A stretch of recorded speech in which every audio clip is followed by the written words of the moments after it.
Hey guys, it's Taylor, and welcome back to my channel. I was tagged by Literatureads to do the Pokemon Go tag, and I'm really excited to do it even though I've never watched Pokemon. I don't play Pokemon Go. I only know really one or two Pokemon.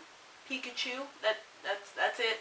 But I am really excited to do this tag because I love the questions. So without further ado, let's get started. Question number 1. Starters. The book that started your love for reading. So I don't have a copy with me right now, but I'd have to say the Junie B. Jones book series. They were really funny, they were just really out there and wild, and I just remember my mom laying us down in bed before we would go to sleep and reading those books to us, and they were really fast, so we would read maybe half of them right before bed and finish them in 2 days. So that and The Magic Tree House by Mary Pope Osborne, which was also a fantasy history adventure series, which also got me started on my love for both history and for fantasy novels. So those two books really got me started on reading. The next question is Pikachu, an iconic classic you'll always love. So normally I'd go with Pride and Prejudice, but I've talked about that book a lot on my channel, so I'm going to talk about a book that I haven't talked about as much, and that's going to be Gone with the Wind by Margaret Mitchell. And if you don't know what this book is about, you should know it's a very racist book, kind of sexist, but mostly racist book that's kind of pro-South, pro-Confederacy, and it's honestly, the morals in it are not that great, but, and hear me out on this one, it's a really good book. I read it in 8th grade for our English unit on the Civil War, and I did it because everyone talked about how great the movie was, and so I decided to read the book for class and then watch the movie also for class because that was another side assignment thing. So I read the book and I fell in love with Scarlet O'Hara, who is probably one of my all-time favorite female characters ever. I fell in love with Rhett Butler, who is one of my all-time favorite male characters ever. Then I watched the movie, and the movie became my all-time favorite movie ever. So I really love this book. It's one of my favorite classics. If you don't know what it's about a Southern belle and basically how she copes with and deals with and kind of struggles to survive during the Civil War and the Reconstruction era in the South.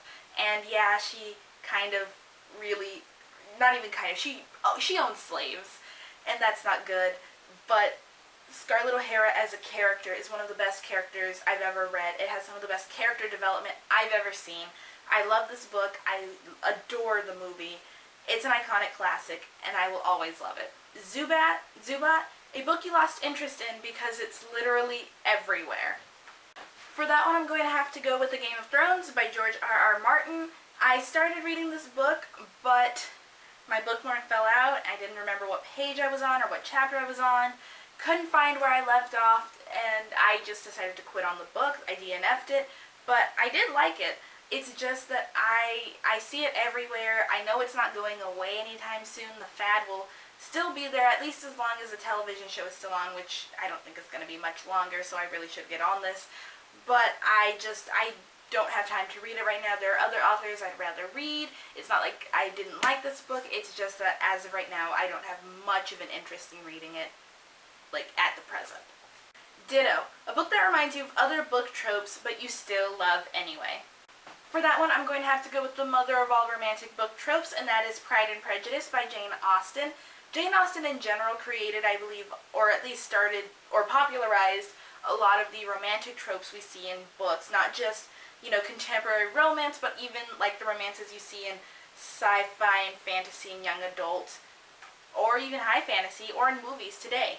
Pride and Prejudice is about a couple that meets, judges each other right away, they bicker, they don't particularly care for each other, but then they both realize that they had misunderstood the other, and they fall in love, and it's adorable and perfect, and I will always love this book, because no matter what, whenever these tropes are executed, they never actually grasp Austen's wit and style and passion that she perfected through the use of these tropes within her books.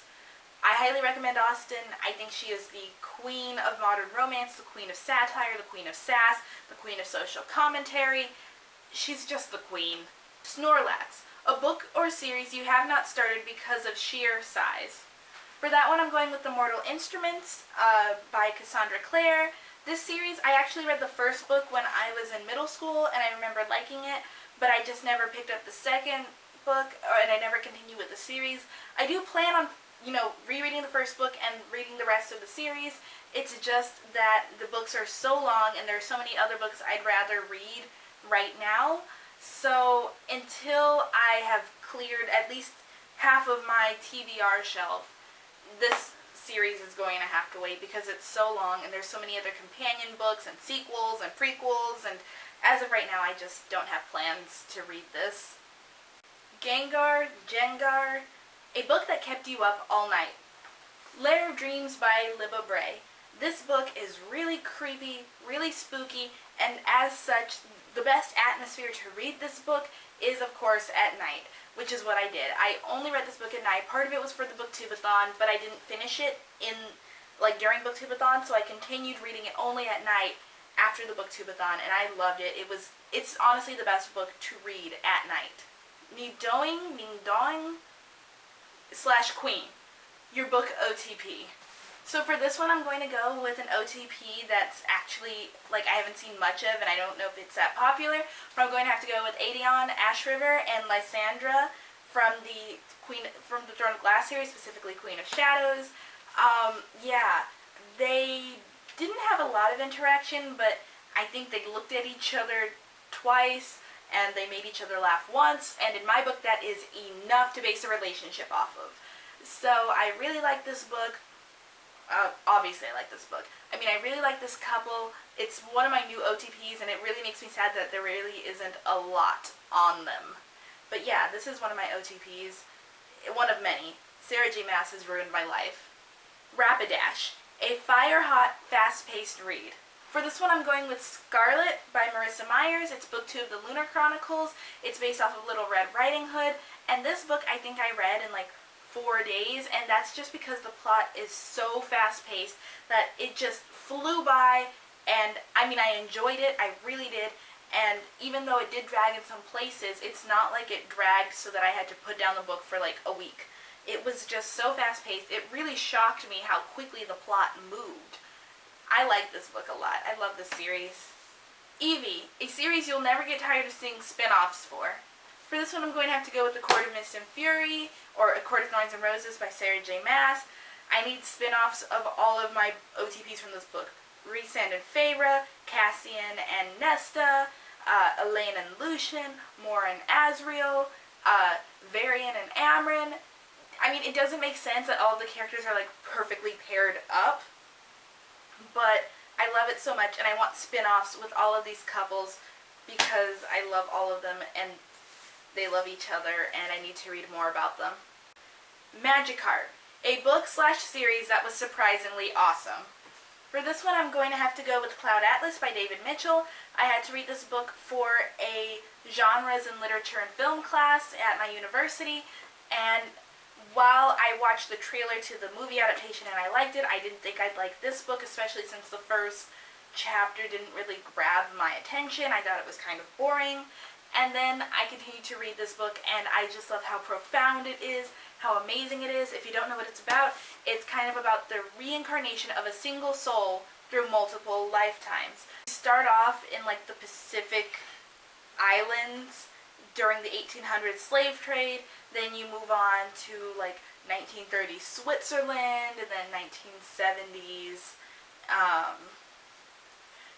San Francisco, and from there you go to present day in England, and then after that you go to a dystopian future in Korea, eventually, and it culminates in a single chapter about a post-apocalyptic future in Hawaii, and from there it goes backwards. So you have one chapter on the post-apocalyptic future in Hawaii, and then it goes to the dystopian future in Korea, the modern day in England, and downhill, and it explores different genres.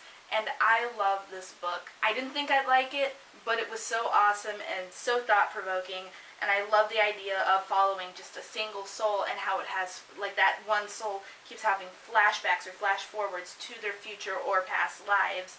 And I highly recommend this book. It's amazing. Legendary, an overhyped series you're still excited to read. For this one, I'm going to have to go with the Mistborn series by Brandon Sanderson. A lot of people have read these books, a lot of people have loved these books, and while I'm not sure if they're selling it to me as, I'm not sure if it's as great as everyone says it is, I'm really excited to get to this series and to find out for myself if Brandon Sanderson really is all that. Mew and Mewtwo, a collector's edition you wish you owned. I wish I owned a collector's edition of any Jane Austen novel. I'm trying to build up a collection of Austen novels because I love her and she's my favorite author ever, and if they had any sort of collector's edition of Jane Austen, someone should give it to me because I will love them forever. Pokeegg, a debut novel you're very excited for. I don't know a lot of debut authors, which is kind of sad. I will say the debut author that I read this year that I really, really, really enjoyed and I didn't think I would be Renee Ahdieh, the author of The Wrath and the Dawn duology. I know the first book came out a little while ago, but I believe it was her debut series and I really liked it. I didn't think I would, especially from an author where this was her first work, but I really liked it. I loved it. She should write more.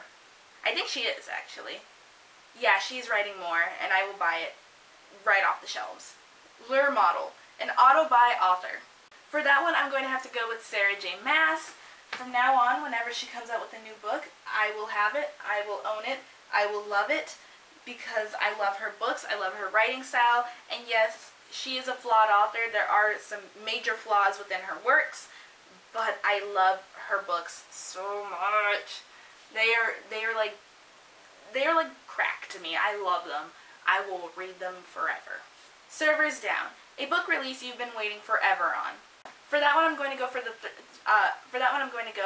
with the third book in the Diviners series by Libba Bray. We don't even have a title or a plot or really any sort of knowledge or information on this book, and I understand that these books take forever to research and write and edit and whatnot, but it's really selfish of you to take a lot of time, Libba Bray. I know you want quality work, but I want the next book of the Diviners. I know you have obligations, but shouldn't I be your first obligation? But yeah, I am waiting on the third book. Normally my answer would have been Empire Storms by Sarah J. Maas, but considering that we actually have a release date and it's relatively soon at the time of filming this, I'm going with Libba Bray because we still don't have a title or a date or any sort of knowledge.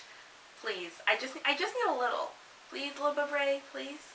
And that was my Pokemon Go book tag. I really hope you enjoyed this video.